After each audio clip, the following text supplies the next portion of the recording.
तरफ चल रहा है। और मैंने आज एक फेसबुक पर एक क्लिपिंग छोटी सी डाली है, वो भगत सिंह मूवी की, जिसमें वो अदालत में सारे के सारे लोग खड़े होते हैं। तो मैं चाहता हूँ उस क्लिपिंग को फॉरवर्ड करते रहिए लोगों को। छोटी छोटी क्लिपिंग है भगत सिंह मूवी की और क्रांति 1857 की। बड़ी अच्छी अच्छी मूवियाँ हैं, बड़ी अच्छी अच्छी क्लिपिंग्स हैं जो आदमी को बड़ा प्रोत्साहित करती हैं।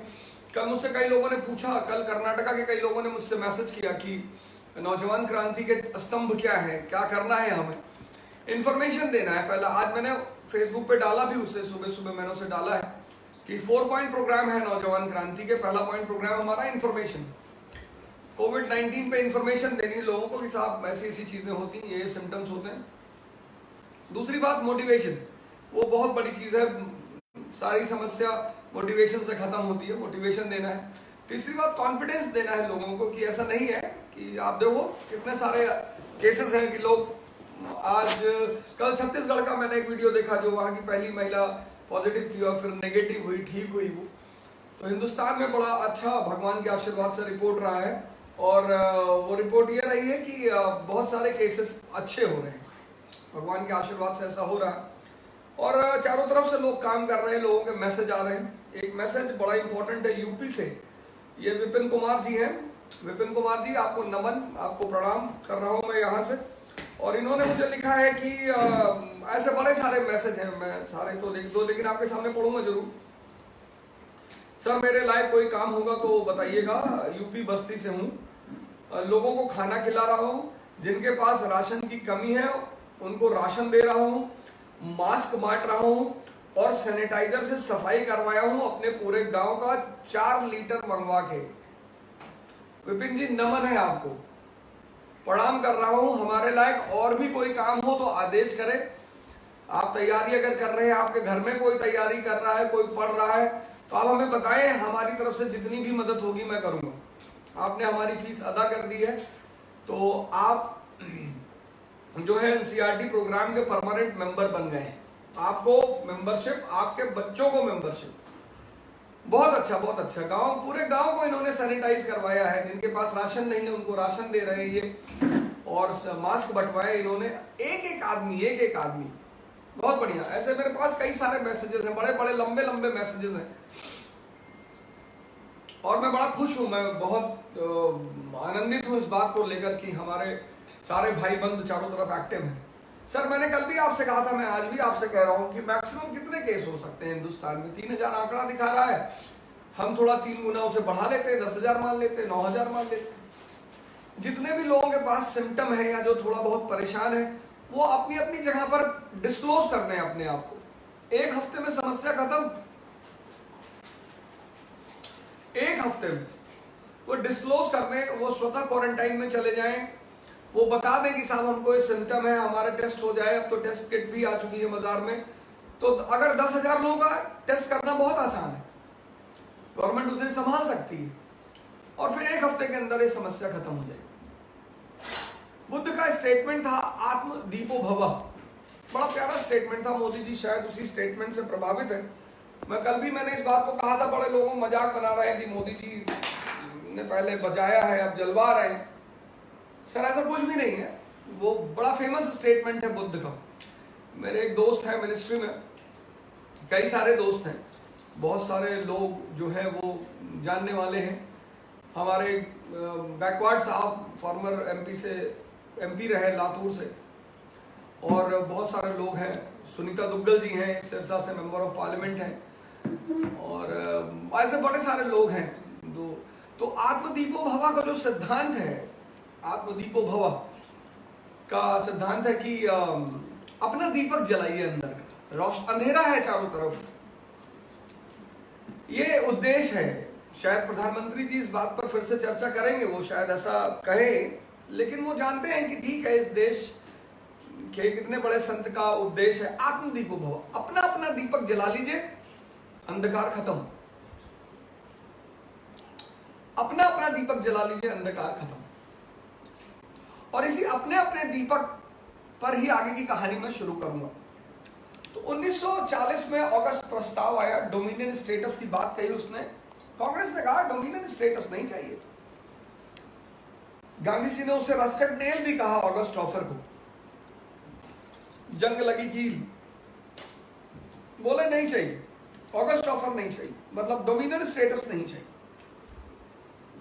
और बोले वादा तो किसी चीज का करो मत, एक बार तो तुमसे जल चुके हैं, फर्स्ट वर्ल्ड वॉर में तुमने इतने बड़े बड़े वादा किए, तुम्हारे लिए सिपाही रिक्रूट कराए मैंने, और वर्ल्ड वॉर के बाद तुमने मुझे दिया क्या?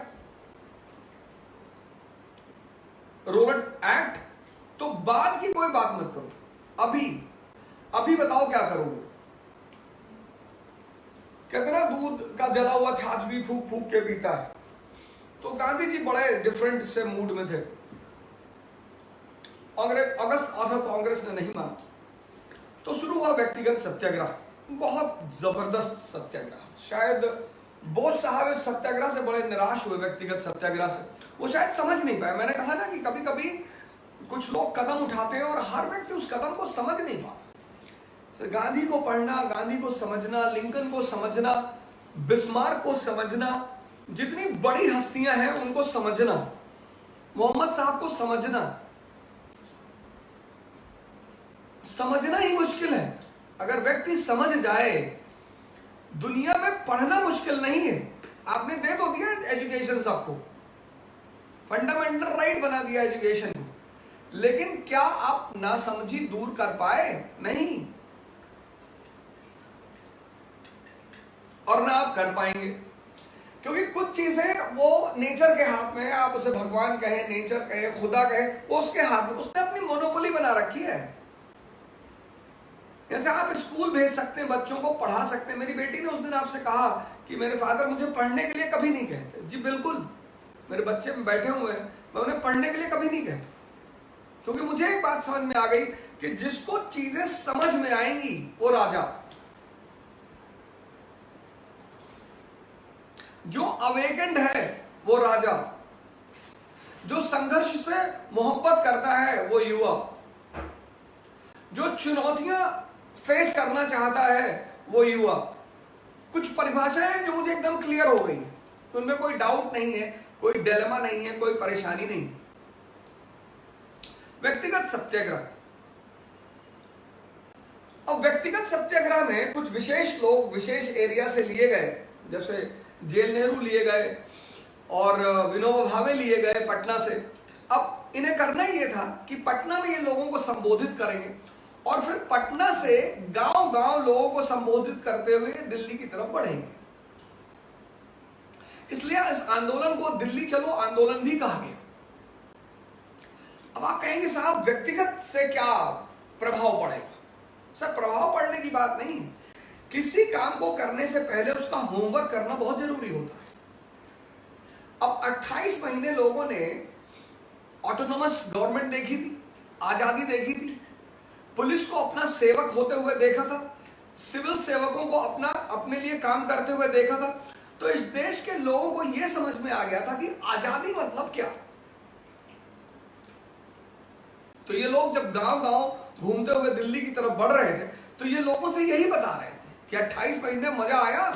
हाँ बोले सरकार, मजा तो बहुत आया, लेकिन गुड्डू को फिर उठा लेगा पुलिस वाले। अब तो गवर्नर रूल था। तो लोगों ने कहा ठीक है, जब बाबा आवाज देंगे बस खड़े हो जाना। और जब सरकार ने कहा कि व्यक्तिगत सत्याग्रह, क्यों? तो गांधी जी ने कहा कि सरकार इस वक्त बड़ी चुनौती से परेशान है और किसी भी परेशान व्यक्ति को ज्यादा परेशान नहीं करना चाहिए। सरकार बड़ी प्रभावित रहती ही थी गांधी जी से। खैर 1941 में व्यक्तिगत सत्याग्रह।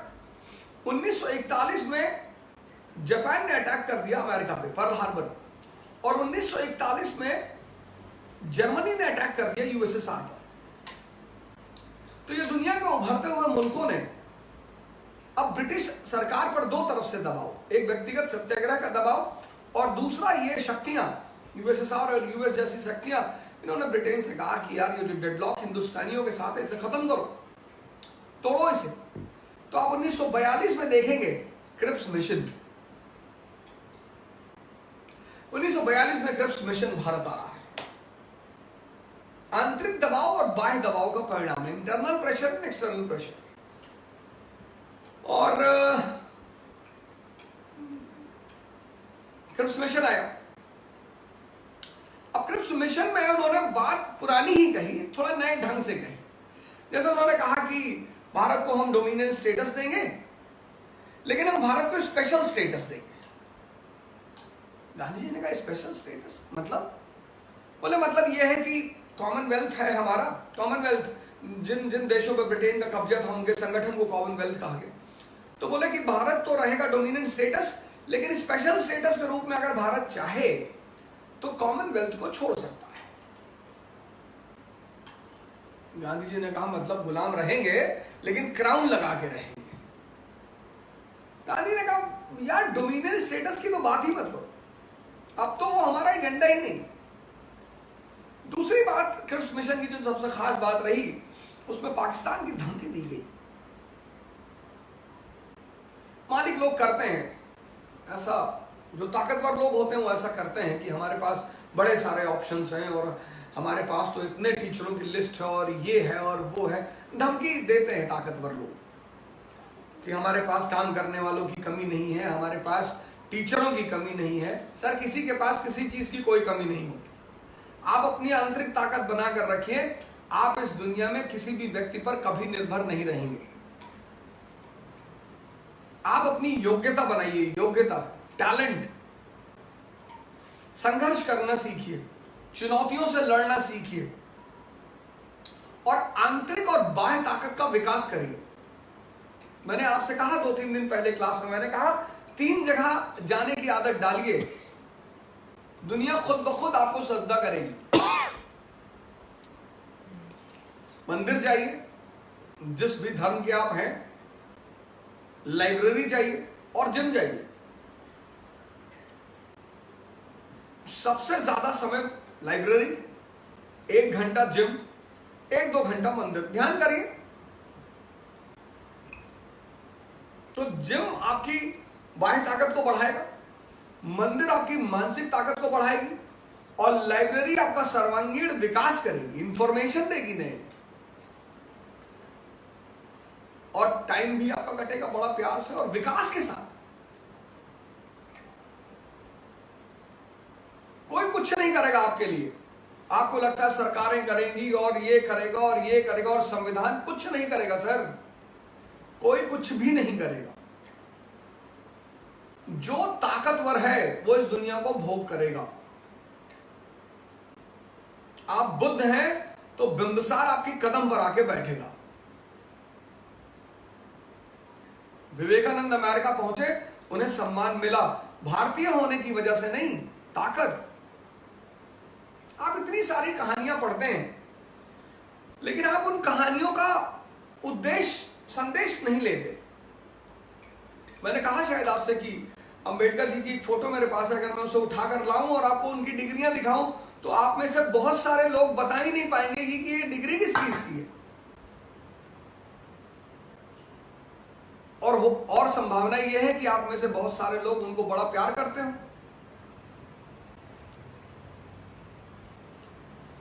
तो ताकतवर लोगों का काम है डराना।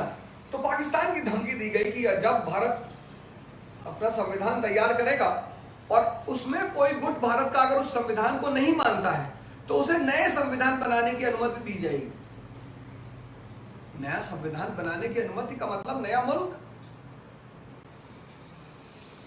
लेकिन गांधी जी ने कहा शायद तुम हमारी भाषा समझ नहीं रहे हो, डोमिनियन स्टेटस की बात ही नहीं करना है सर। आजादी, कंप्लीट इंडिपेंडेंस, पूर्ण स्वराज।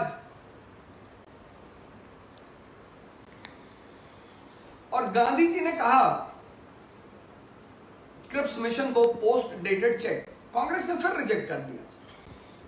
नेहरू जी ने उसमें एक लाइन और ऐड कर दिया, फ्रॉम अ फेलिंग बैंक, कि ये चेक ऐसे बैंक का है जो बैंक फेल हो रहा है।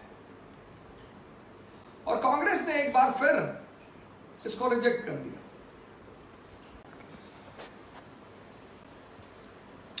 दो साल हो गए डेडलॉक, पॉलिटिकल डेडलॉक को। 1940 से 1942 सरकार त्रस्त, गांधी मस्त। गांधी जी तैयार हैं, गांधी जी तैयार हैं।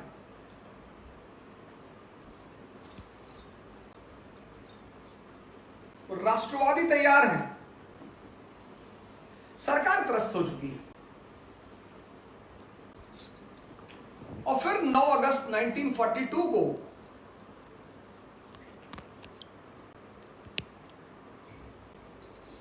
सरकार ने सभी राष्ट्रवादी नेताओं को अरेस्ट करने का आदेश दिया।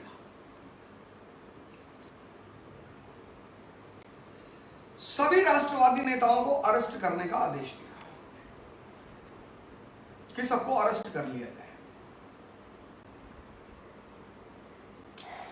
अब जब गांधी जी जेल जा रहे थे, गांधी जी ने तो अपनी तैयारी कर ही रखी व्यक्तिगत सत्याग्रह से, और जब गांधी जी जेल जा रहे थे तो लोगों ने पूछा कि बाबा अब हम क्या करें? अरे बोले तुम लोग एक मंत्र दे रहा हूं, बस उस मंत्र पर काम करो। और वो मंत्र था डू और डाई, करो या मरो।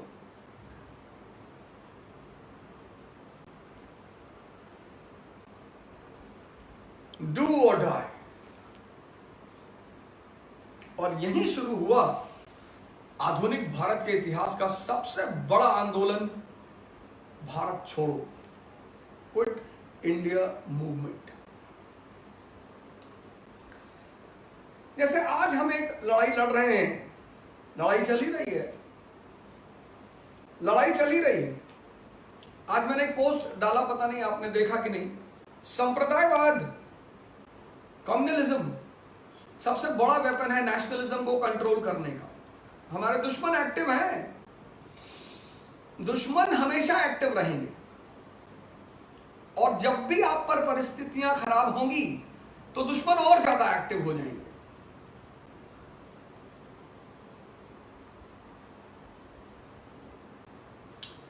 अब हमें इस परिस्थिति में क्या करना है? हमें संप्रदायवाद को कंट्रोल करना है। वो माहौल बनाने के फिराक में है। मैं बड़े सारे वीडियो देख रहा था, एक वीडियो देख रहा था, उसमें एक मुसलमान भाई है, कोई वो सब्जी में थूक लगा रहा। यार ऐसा कोई नहीं करता, ऐसा कोई नहीं करता। ठीक है, एक आध पागल है, मैं मानता हूं पागलों को, पागलों की कमी तो है नहीं, पागलों की कमी तो है नहीं। और मुसलमान जो इंटेलेक्चुअल है, रैशनल है, वो थोड़ा सा उठकर विरोध करना चाहता है, लेकिन वो डरता है कि राजा राम मोहन रॉय वाली हाल हो जाए। हिंदू के साथ प्लस पॉइंट क्या है कि हिंदू उदारवादी बहुत है। मुझे इसीलिए हिंदू होने पर गर्व है कि मैं क्लास में हिंदू धर्म पर, हिंदू संस्कृति पर, हिंदू देवी देवताओं पर कमेंट कर देता हूं, लेकिन 15 साल में आज तक किसी ने कुछ भी नहीं कहा। यह है इस संस्कृति की महानता। कई बार लड़कों ने आकर विरोध जताया बाहर आकर कि सर आपको ऐसा नहीं करना चाहिए, तो मैंने उन्हें बताया कि यार मैंने इस पर्सपेक्टिव में कहा। फिर उन्होंने कुछ नहीं कहा कि ठीक है।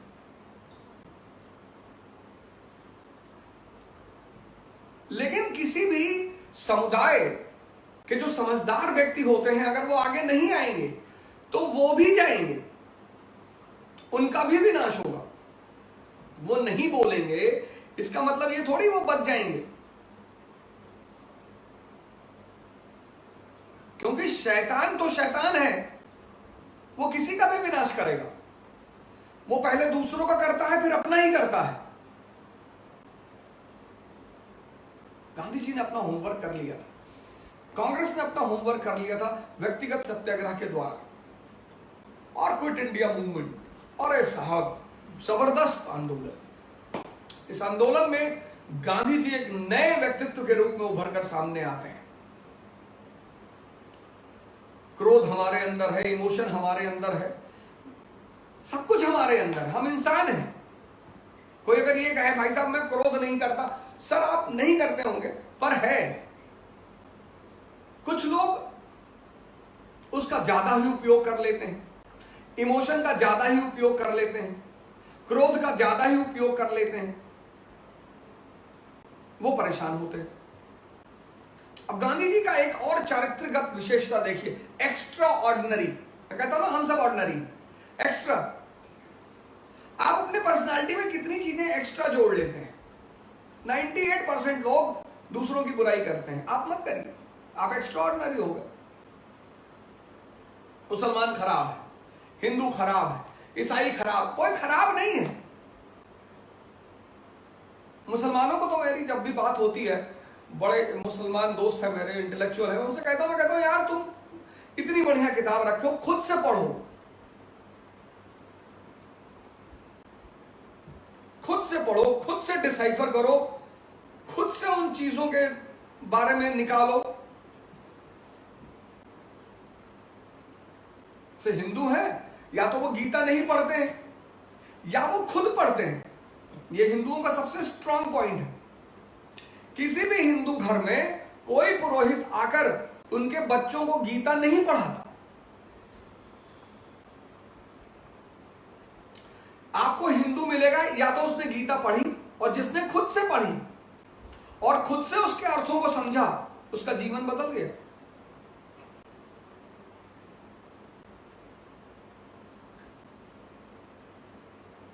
आप हिंदुओं को देखो, उनको घर में कोई पुरोहित नहीं आता कि आके बच्चों को गीता पढ़ा दे ना, वो अपना पर्सपेक्टिव देके चला जाएगा। ये बड़े होंगे, ये खुद ही पढ़ेंगे। और धर्म बच्चे नहीं समझ सकते।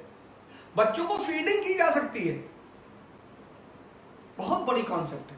बुड्ढों को तो समझ में ही नहीं आता, बुड्ढों को समझ में नहीं आता। 90% लोग इस दुनिया में पशु के लेवल पे जीते हैं। जो सिर्फ इंद्रियों से वाकिफ है वो पशु है। पशु इंद्रियों के स्तर पर ही जीता है, खाना खाता है, सेक्स करता है, बच्चे पैदा करता है। जो सिर्फ इंद्रियों के स्तर पर जीवित है वो पशु है।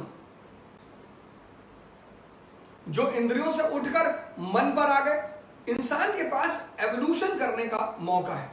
इसीलिए कहते हैं ना कि मानव का जन्म बहुत बिरला जन्म है।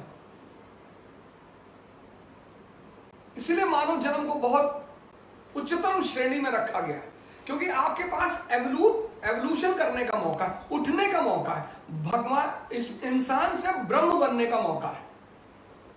तो आप सेंस से ऊपर उठ गए, मन पर आ गए, मतलब आपका मन आपकी सेंसेस की हरकतों को देखने लगा कि चिकन रखा है और आपको 2 पीस खाना है, लेकिन ये कह रहा है अंदर से, आपको कंपेल कर रहा है कि अरे आज खा लो, कुछ नहीं होता, बहुत बढ़िया, और अफगानी है और काली मिर्च है और ये है। आप उसे देख रहे हैं, वो आपको बहका रहा और देख रहे हैं। ये मन आपको बहका रहा और देख रहे हैं। आप मन के लेवल पे आ गए। ऐसे विद्वान, ऐसे लोग विद्वता की श्रेणी में आ जाते हैं, मन का ज्यादा उपयोग करते हैं।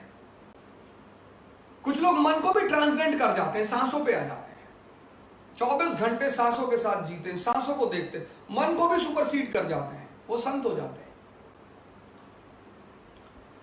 उनकी औकात और बढ़ जाती है, उनकी स्टेटस और बढ़ जाती है। जो इन तीनों को सुपरसीड करके कॉन्शियस पे आ जाता है वो भगवान हो जाता है। हम मानते हैं ऐसे लोग जब कोई भी एक्टिविटी करते हैं तो हम कहते हैं नहीं, ये इंसान कर ही नहीं सकता। और जब कॉन्शियस उनकी इस अनंत में, जिसको हम ब्रह्म कहते हैं, जिसको मुसलमान अल्लाह कहते हैं, जब वो कॉन्शियस उस ब्रह्म से में विलीन हो जाती है तो हम उस आदमी को ब्रह्म मान लेते हैं। ये है ह्यूमन एवोल्यूशन का पर्सपेक्टिव, जो पुरोहित नहीं जानते। मौलाना, पंडित, पुरोहित, मैं जाति की बात नहीं कर रहा हूं, मैं वर्ग की बात कर रहा हूं। पुरोहित जो 90% नहीं जानते।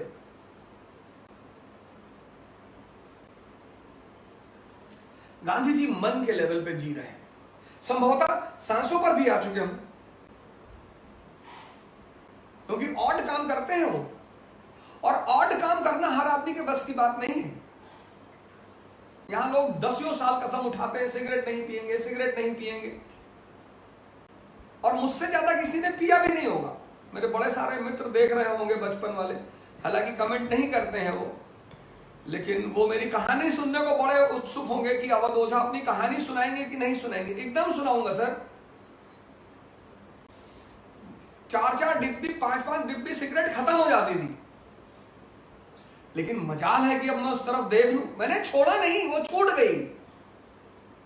तुम जैसे ही अपना अपलिफ्टमेंट करोगे, और ध्यान ही कराएगा तुमको ये सारी अपलिफ्टमेंट। इसीलिए तो मैं तुमसे बार बार कहता हूं ध्यान करो।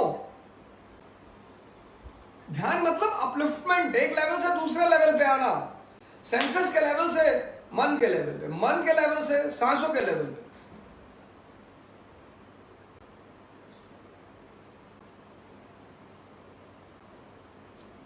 लेकिन रुकना पड़ेगा, ठहरना पड़ेगा। ये पहाड़ जो है ये एक दिन में नहीं बने। ठीक है, आपको प्लेट टेक्टोनिक थ्योरी पता है और टेथस सी पता है, और आपको पता है कि हिमालयन यंग फोल्ड माउंटेन्स है, ये एक दिन में नहीं बने। जितने महान परिवर्तन है, बड़े परिवर्तन है, टाइम लगता है, समय लगता है।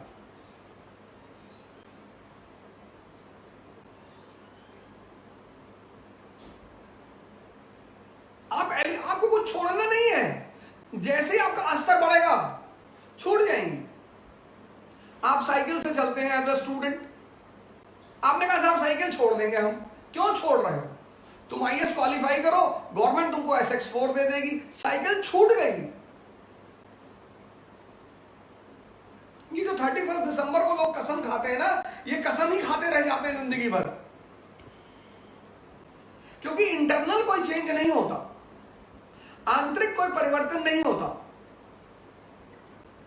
पुरोहित क्या है? रिचुअलिस्टिक है, उसको रिचुअल पता है। दाढ़ी रख लो, पैजामा ऊपर कर लो, चंदन लगा लो, पगड़ी बांध लो, यहां पे ये अक्षत, उसको रिचुअल पता है, उसको इंटरनल ट्रांसफॉर्मेशन नहीं पता है।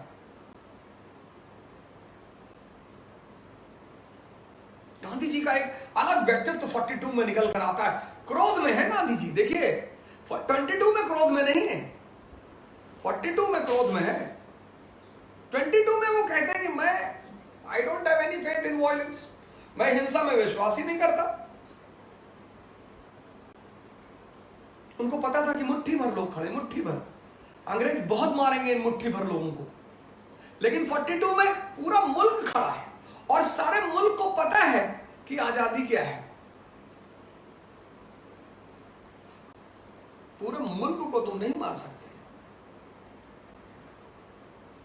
तुम 2-4 लोगों को मार सकते हो, किसी ग्रुप को खत्म कर सकते हो। तुम पूरे मुल्क को, वियतनाम पूरा मुल्क खड़ा हो गया, अब मारो।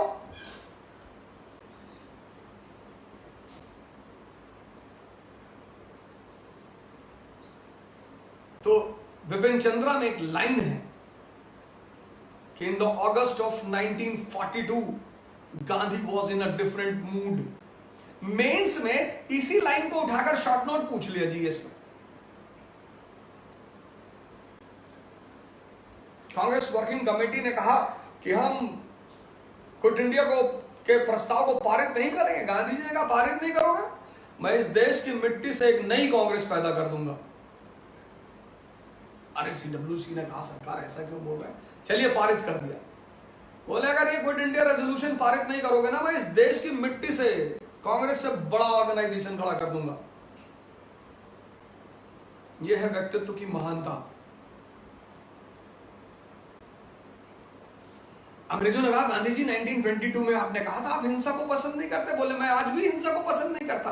तो बोले अपील करिए लोगों से, ये चारों तरफ हिंसा हो रही है, काशी में हिंसा हो रही है और चारों तरफ हिंसा हो रही है। बोले अब मैं कुछ नहीं कर सकता, अब तो मामला मेरे हाथ से निकल चुका है, और यह हिंसा उस हिंसा का प्रतिवाद है जो तुमने किया है 200 साल तक, अब मैं कुछ नहीं कर सकता। अंग्रेजों ने कहा बहुत अच्छा खेलते हैं गांधी जी, सही जगह मिला के धोखा दिए। बोले धोखे को कोई बात ही नहीं है, मैं तो कांग्रेस का सदस्य ही नहीं और ये लोग मेरी बात सुनते ही नहीं, मैं क्या कर सकता हूं। और तीसरा स्टेटमेंट उन्होंने दिया, डू और डाई। उन्होंने ये नहीं कहा किल और डाई, डू।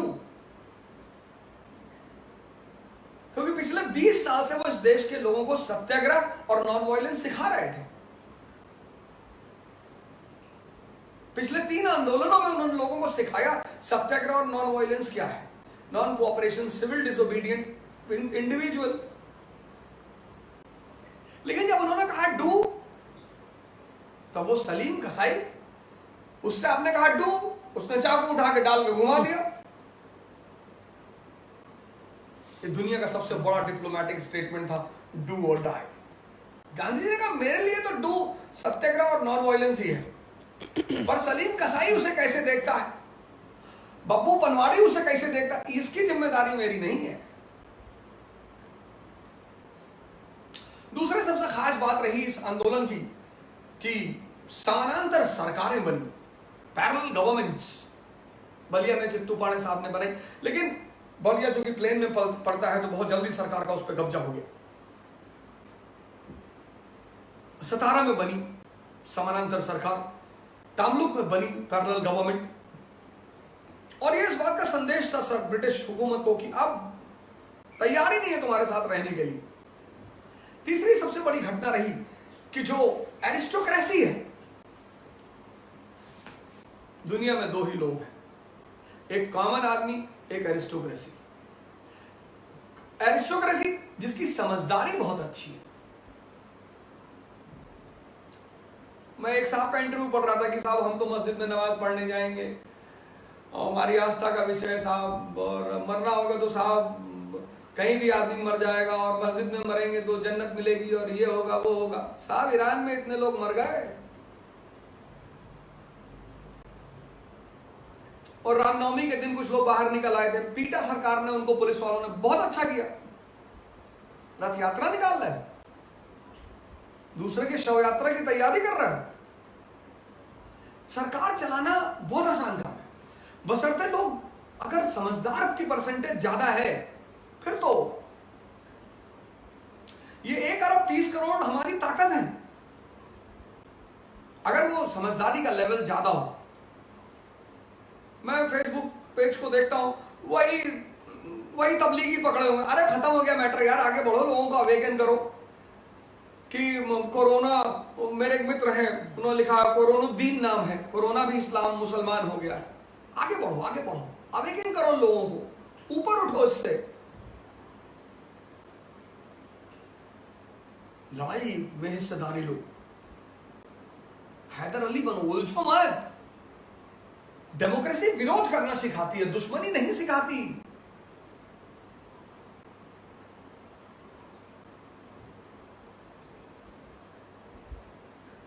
मोदी जी का आप राजनीतिक विरोध करते होंगे, आपके दुश्मन थोड़ी है वो।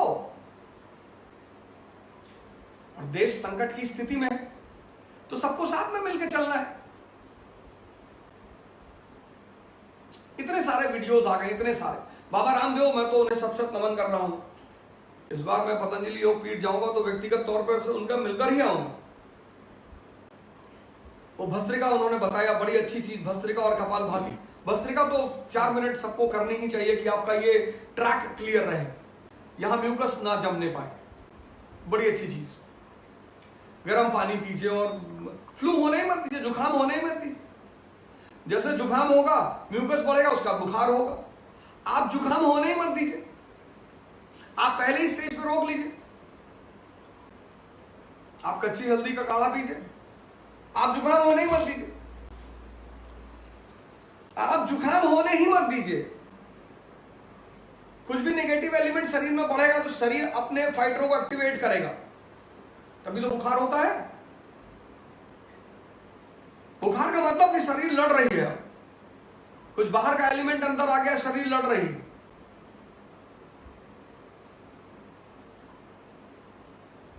आप पहले स्टेज में एंट्री मत करने दीजिए, लास्ट आएगा ही नहीं।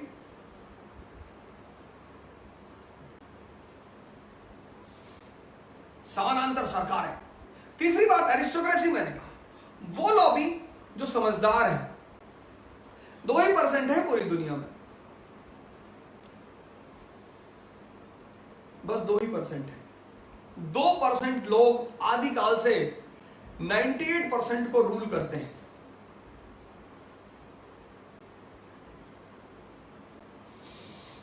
इसलिए जब मोहल्ले में कोई लड़का बैंक में क्लर्क हो जाता है तो उस इलाके का एमपी उसको माला पहनाने आता है कि तुमने जो है कुल का नाम रोशन कर दिया, सरकारी नौकरी लग गई तुम।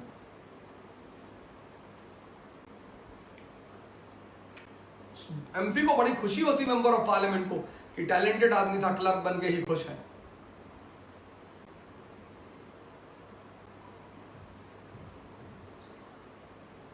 एरिस्टोक्रेसी, वो पाकिस्तान के शाही वर्ग, हिंदुस्तान का शाही वर्ग सब साथ में बैठकर रेडी शाम को फोन करते हैं और स्कॉच कैसी चल रही, वाइन कैसी चल रही, सब आपस में बात करते हैं कि यार कोरोना फैला हुआ। बोले कोई बात नहीं, आधे लोग खत्म हो जाएंगे, हम लोग एक दूसरी जगह शिफ्ट कर जाएंगे, कोई दिक्कत नहीं, आ जाओ दिल्ली में रखेंगे तुमको।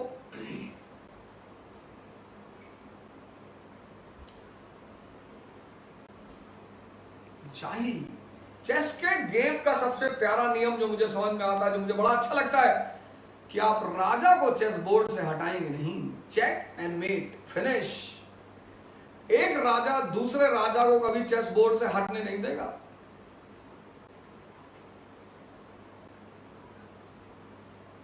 कि जितने भी नेताओं के बच्चे जो संसद में पहुंच गए, विधायिका में पहुंच गए, कोई निकल रहा है बाहर, कोई हिस्सेदारी कर रहा है। ये विपिन कुमार, ये बेचारा बस्ती का लड़का मैसेज किया, आम आदमी का लड़का लड़ाई लड़ रहा है। वो कर्नाटक के मेरे दो दोस्त हैं बेचारे स्टूडेंट मेरे, कह रहे हैं सर, हमने कहा बाहर, लेकिन बाहर कोई नहीं निकलेगा, आप अपनी सेफ्टी, अपनी सुरक्षा को हाथ में रखेंगे।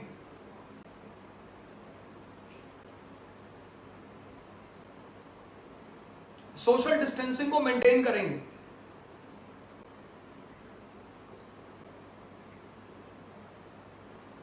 कैंडल जलाना है 5 तारीख को, मसाल जुलूस लेके नहीं निकलना है। 50 लोग निकल गए, भांगड़ा कर रहे हैं, उसमें वो एक ढोल आदमी बजा रहा है, ये सब नहीं करना है। आत्म दीपो भवा के सिद्धांत को फॉलो करना है, ये है प्रधानमंत्री का मकसद। आत्म दीपो भवा, एनलाइटन योरसेल्फ, क्योंकि इस बीमारी से सिर्फ वही जीतेंगे जिनकी अपनी अंदर की रोशनी, समझदारी होगी। यह है प्रधानमंत्री का उद्देश्य, दवाई नहीं है। यह प्रधानमंत्री मैसेज दे रहा है पूरे भारत को, आत्मदीपो भवा। बुद्ध से आया है ये, बुद्ध से। वो जो उन्होंने दीपक जलाने के लिए कहा है, वो इसीलिए कहा है।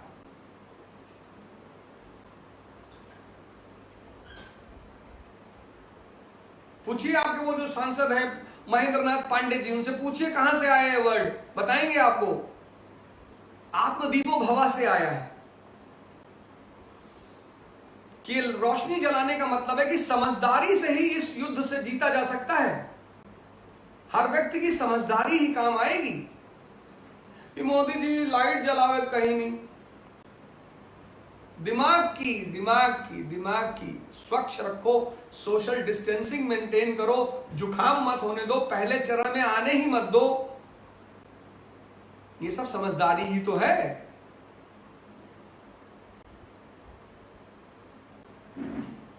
चाइना ने यही तो किया। चाइना को एक बात पकड़ में आ गई कि यार ये तो जुकाम होने ही मत दो। बौद्ध धर्म का देश है। आज मैंने एक वीडियो और शेयर किया कि इस देश में लोग शायद बौद्ध धर्म को ना जानते हो। चाइना का बच्चा बच्चा बौद्ध धर्म को जानता है। बौद्ध धर्म का एक बहुत महान संत हुआ बौद्ध धर्म।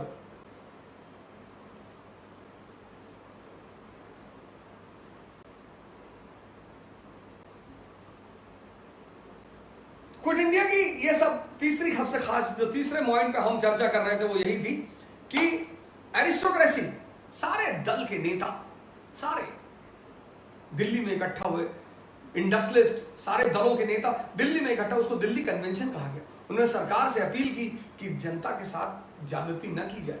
यह तीसरा सबसे बड़ा पहलू था। एचपी मोदी, एमएसएनई, एमआर सरकार, ये सिविल सर्वेंट थे, इन्होंने रिजाइन कर दिया।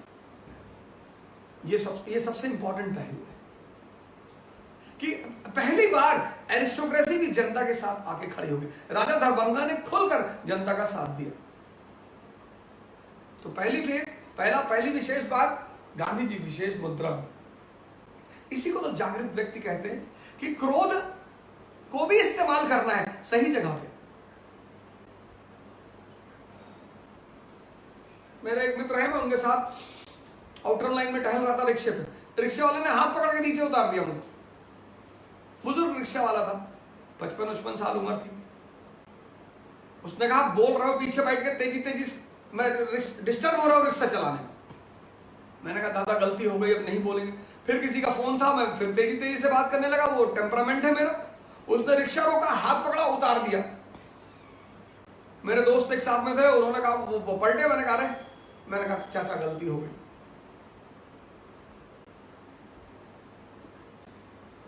क्रोध ताकत है, देखो इसीलिए गांधी महान है ना। उस व्यक्ति को पता है कि कहां पे इस्तेमाल करना है क्रोध को।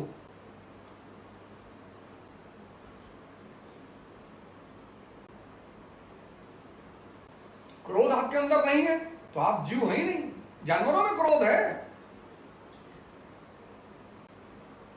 ये सब इनबिल्ट सिस्टम है। एंगर, इमोशन, ये सब इनबिल्ट है। लेकिन जो व्यक्ति जागृत है उसको पता है कि कहां यूज करना है।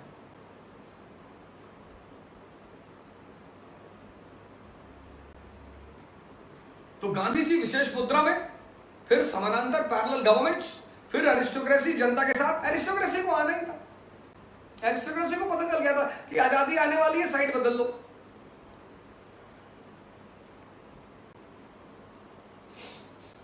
समझदार आदमी, जितने कांग्रेस के बड़े बड़े नेता थे जो बड़े समझदार थे, वो बीजेपी में चले गए। उनको लगा यार शासन ही तो करना है, कांग्रेस का फिर समय आएगा, वो फिर कांग्रेस में आ जाएंगे। जनता इतनी जल्दी दल नहीं बदलती। मैंने देखा लोगों में झगड़ा कर लिया तो जिंदगी भर एक दूसरे से बात ही नहीं की। राजा ये सब।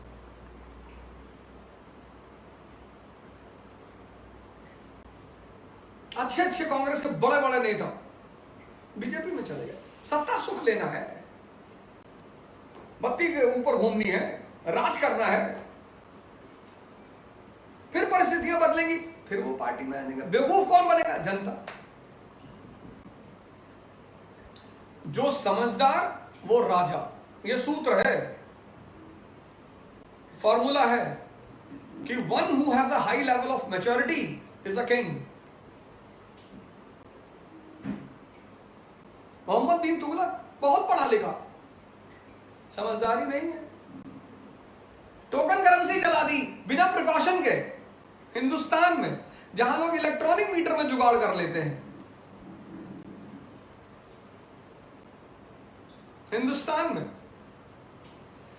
बर्बाद हो गया। समझदारी नहीं है। औरंगजेब समझदारी नहीं है, समझदारी नहीं है। अडवाणी समझदारी नहीं है। किसी भी व्यक्ति को, मुलायम सिंह में बहुत समझदारी है, बहुत। उन्होंने अपने अगल बगल किसी भी आदमी को एक लेवल के बाद कभी नहीं बढ़ने दिया।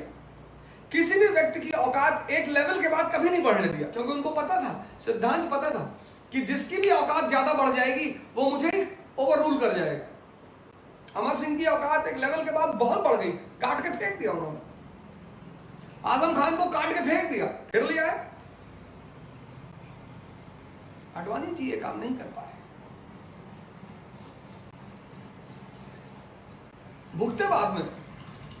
सिंपल सा फॉर्मूला, सिंपल सा जैसे आप कहते ना कि राजा बनने का फॉर्मूला, सब सिंपल सा फॉर्मूला। जो समझदार है वो राजा है। पढ़े लिखे क्लर्क होते हैं,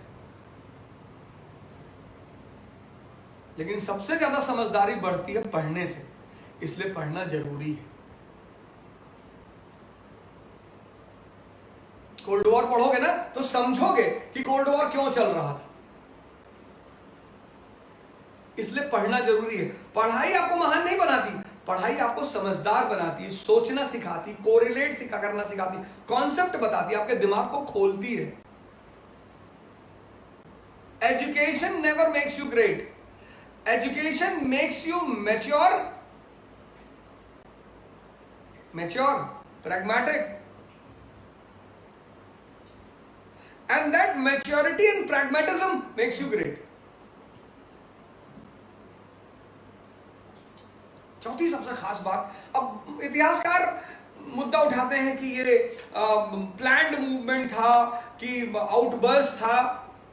सर एक होता ना कि प्राइमा फेसी जिसको हम बोलते हैं कि ये पहली नजर में, तो तुम अगर पहली नजर में देखो तो तुम्हें लगा कि अरे यार ये तो आउटबर्स्ट था, गांधी जेल जा रहे हैं, उनका डू और डाई मूवमेंट शुरू हो गया। नहीं नहीं, अगर आप इसे एनालाइज करें प्राइमा फेसी इट्स आउटबर्स्ट, पर आप पीछे जाएं, सारे तत्वों को उठाएं, उन्हें जोड़ें, एनालाइज करें, तो इसकी तैयारी थी।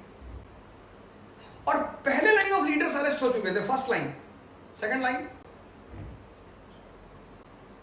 राम मनोहर लोहिया, जयप्रकाश नारायण, सुचेता कृपलानी, उषा मेहता, सब अंडरग्राउंड थे और लोगों को दिशा निर्देश दे रहे थे, जैसे आज हम लोग अंडरग्राउंड हैं।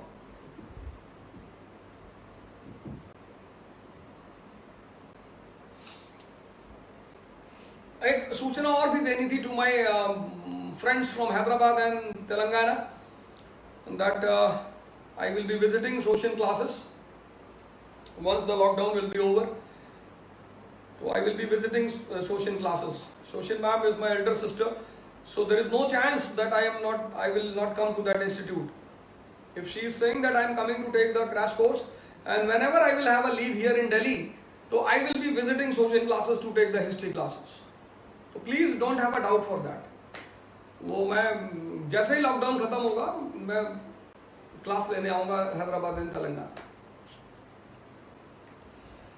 तो साहब ये चीजें चलती रही, ये 4 बातें रही, और क्विट इंडिया मूवमेंट, अब अंग्रेज दोनों तरफ लड़ रहे थे, सरकार दोनों तरफ लड़ रही थी, फर्स्ट सेकेंड वर्ल्ड वॉर भी लड़ रही थी, क्विट इंडिया मूवमेंट भी लड़ रही थी। तो 1945 में सेकेंड वर्ल्ड वॉर खत्म हो गया, लेकिन ब्रिटेन वॉज एग्जॉस्टेड। जब आप 2 फ्रंट पे लड़ते हो, इसीलिए मैं आपसे बार बार कहता हूं, जब आप आईएएस की तैयारी कर रहे हो तब आप सिर्फ तैयारी करो, दुनिया को छोड़ दो 1 साल के लिए, सारे फ्रंट को बंद कर दो, बाकी सारे दरवाजे बंद कर दो। आपका रूम पार्टनर बीमार है, उसे हॉस्पिटल पहुंचा दो, ये इंसानियत है।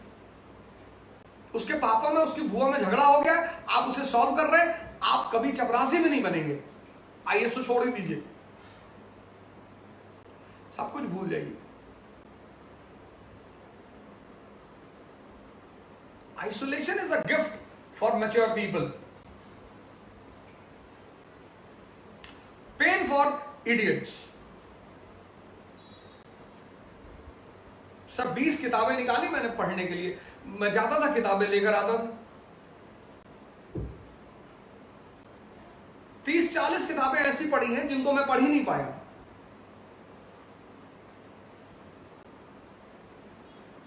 किताब पढ़ रहे हैं, योगा हो रहा है, मेडिटेशन हो रहा है, प्लानिंग कर रहे हैं, आगे क्या कर सकते हैं। मेरे बड़े सारे फ्रेंड्स पूरे हिंदुस्तान में मुझसे कनेक्टेड, उनका मैसेज आता रहता। हरमन सिंह गिल चंडीगढ़ में है, वो तो बेचारे सुबह दोपहर शाम फोन करते रहते, सर ये कर लिया, सर ये कर लिया, सर अगला स्टेप ये कर लिया, अब ये करने जा रहे हैं। हरमन तो भगत सिंह बन गए हैं पंजाब के, एकदम डटे हुए हैं, सरफरोशी की तमन्ना हमारे दिल में है, और हम जीतेंगे, हम जीतेंगे। हमारे और चाइना में एक फर्क है, चाइना को जो विकास है ना वो फोर्स्ड है, फोर्स्ड। हिंदुस्तान का जो विकास है वो ग्रेजुअल है, चेंजेस बहुत जरूरी है, और चेंज 2 तरह के होते हैं। एक फोर्स चेंजेस, जैसे बच्चा पैदा हुआ और आपने पहले दिन उसे उठा दिया, उसकी बॉडी डिफॉर्म हो जाएगी। It takes 6 months to a new born to turn from one side to another. 6 महीने लगते हैं बच्चे को एक दूसरी तरफ पलटने में, 1 साल लगता है क्रॉल करने में, और 1 साल से ज्यादा लगता है उठ के चलने में। चेंजेस 2 तरह के होते हैं, एक ग्रेजुअल, एक फोर्स्ड। और फोर्स जो चेंजेस होते हैं वो सुसाइडल होते हैं। फ्रेंच रेवोल्यूशन क्यों फेल किया? क्योंकि फोर्स चेंजेस, उनका पूरा कॉन्स्टिट्यूशन फोर्स था, लोग उस फोर्सफुल चेंज को एक्सेप्ट ही नहीं कर पाए। इंडिया ग्रेजुअल चेंज, हमारी जड़ें बहुत स्ट्रांग है। ठीक है, चुनौतियां सबको फेस करनी पड़ती है। हमसे बुरी स्थिति इस उम्र में यूनाइटेड स्टेट्स ऑफ अमेरिका की थी 1860 में, हम तो बहुत अच्छी स्थिति में हैं। हमारे पास एक बहुत ही काबिल जनरेशन है, बहुत ही काबिल जनरेशन, बहुत। तो चाहे बेवकूफ तो हर जगह रहते हैं, उससे क्या फर्क पड़ता है? दुश्मन किसके नहीं है दुनिया में? दुश्मन सिर्फ मुर्दों के नहीं होते,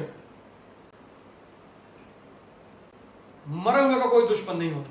हिंदुस्तान के बहुत दुश्मन हैं। हिंदुस्तान जिंदा है इसलिए उसके दुश्मन ज्यादा है। हिंदुस्तान के महान बनने की संभावनाएं हैं इसलिए उसके दुश्मन ज्यादा हैं। और कर कोई कुछ नहीं पाएगा, क्योंकि महाभारत से मुझे जो सबसे बड़ी चीज दिखाई पड़ती है वो ये कि दुश्मन की संख्या बड़े कितनी ज्यादा हो, भीष्म पितामह, द्रोणाचार्य, अश्वत्थामा, एक से एक वॉरियर, तुम्हारी तरफ अगर एक एनलाइटेंड आदमी खड़ा है तो तुम जीतोगे। और ये भारत की नियति है कि भारत के साथ एनलाइटेंड लोग खड़े हैं, इसलिए भारत को हरा पाना आसान नहीं। तुम इंडिया को हरा सकते हो, तुम भारत को नहीं हरा सकते।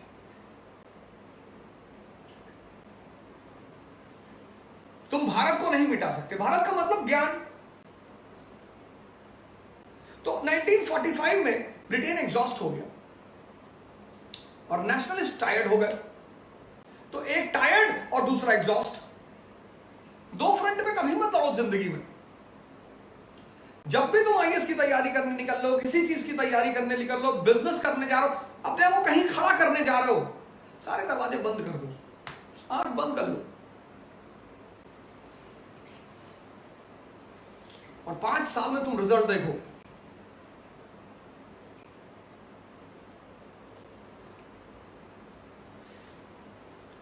Stress is everyday process. आपको डेली स्ट्रेस होगा, नेचुरल फिनोमिना है सर। स्ट्रेस रिलीज करने का सबसे अच्छा माध्यम है योगा और ध्यान। सबसे चीप माध्यम है नशा।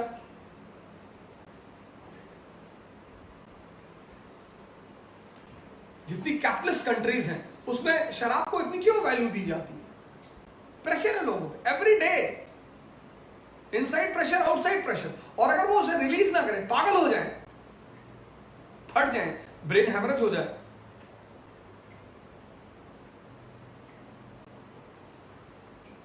तो दोनों को लगा कि अब समझौता होना चाहिए।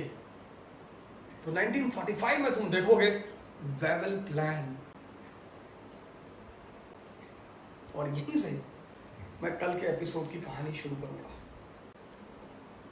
लेकिन क्रांति चलती रहनी चाहिए। आज मैंने वो डाल दिया 4 पॉइंट प्रोग्राम ऑफ नौजवान क्रांति।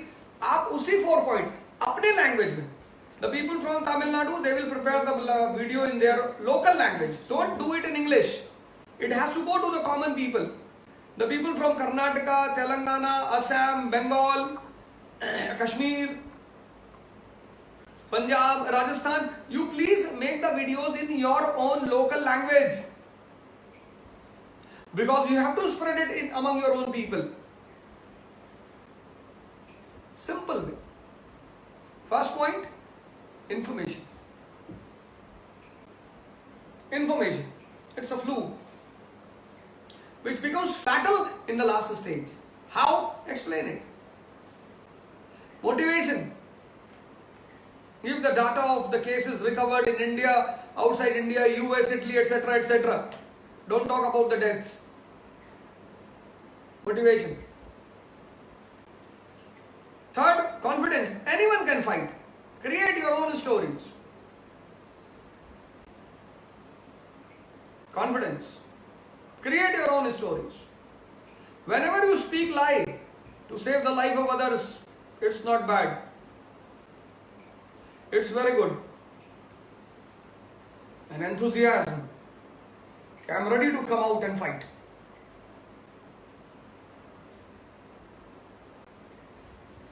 So I got a good number of messages yesterday. I want some more people, especially from Assam. Although I have a good number of people there, but they are already in services. तो सारे बेचारे service पे हैं, मैं उन्हें disturb नहीं करना चाहता हूँ। और बाकी लोगों के मैं मैसेज का इंतजार करूंगा। मैं एक लिस्ट बना रहा हूँ सारे स्टेट्स की, और अगर आपसे कोई पूछता है कि प्रधानमंत्री ने लाइट जलाने के लिए क्यों कहा, आत्मदीपो भव, बुद्ध का सिद्धांत है, एल सेल्फ एनलाइटन योरसेल्फ। वो दिया बाहर जलेगा लेकिन उसका प्रतीक अंदर है, it's symbolic. COVID-19 can be handled only by maturity and understanding। तो जब आपका अंतर का प्रकाश जलेगा, समझदारी बढ़ेगी, तभी आप इससे निपट सकते हो। प्रधानमंत्री है, कोई बात ऐसे ही नहीं बोल देगा। यहां चपरासी बनने में लोगों की हालत खराब है, वो इतने बड़े देश का प्रधानमंत्री है।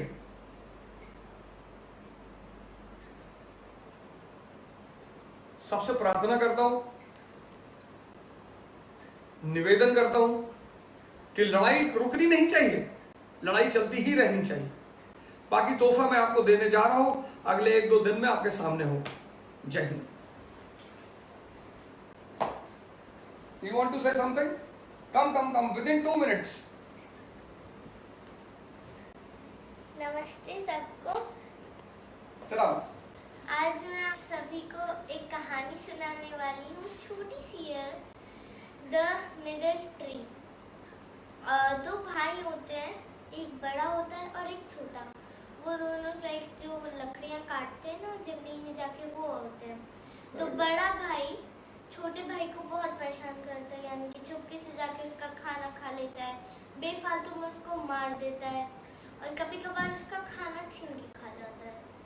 तो एक दिन बड़ा भाई लकड़ी काटने के लिए जंगल में गया और उसने वहाँ जाके मार्केट्स में बेच दी। तब उसको कुछ पैसे मिले और उसने उसमें से कुछ पैसों में से जो उनको पैसे मिलते उसमें से उसने आधे पैसे में से पुडिंग खरीद के खा ली।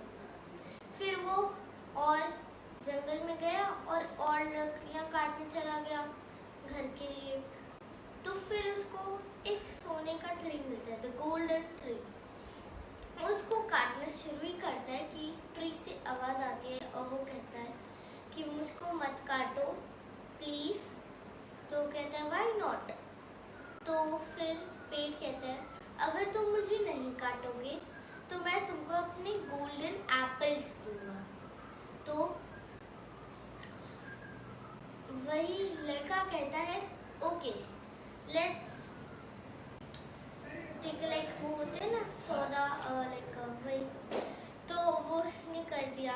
तो ट्री ने उसको 4 एप्पल्स दिए और उसने उसको नहीं काटा। तब उस लड़के ने कहा मुझको सिर्फ 4 एप्पल दिए, अब मैं तुमको जरूर काटूंगा। तो उस ट्री ने 100 निडल्स, यानी कि 100 जो सुई होती है, वो उसके ऊपर मारना शुरू कर दिया 100। तभी उसका भाई घर पे होके चिंता कर रहा था कि भैया नहीं आया अभी तक, और सूरज ढल गया था, रात होने वाली थी। तो वो उसका भाई जंगल में गया, उसने अपने भाई को ढूंढा। फिर उसने अपने भाई की तरफ देख के धीरे धीरे वो सारे 100 निडल्स, पूरी 100 सुइयां निकाल के अपने बगल में रख दी। तभी बड़े भैया ने कहा कि आज से मैं तुमको कभी परेशान नहीं करूँगा, मैं तुम्हारी हर एक बात मानूंगा। ये सब बातें ट्री ने सुन ली और उन दोनों को बहुत सारे एप्पल दिए और फिर वो दोनों वो एप्पल्स लेके चले गए। तो ये मेरी स्टोरी खत्म होती है और मैं आप सबसे ये प्रार्थना करूंगी कि लालची ना बने। लाइक बच्चे कहते हैं ना कि अभी ये जो हुआ है, तो बच्चे कहते हैं थोड़ा स्वादिष्ट खाना बना दो, थोड़ा अच्छा लगे, पिज्ज़ा वो। तो ये सब ना करें, जो घर पे बन रहा है वो खा ले, वो भी तो हेल्दी होता है।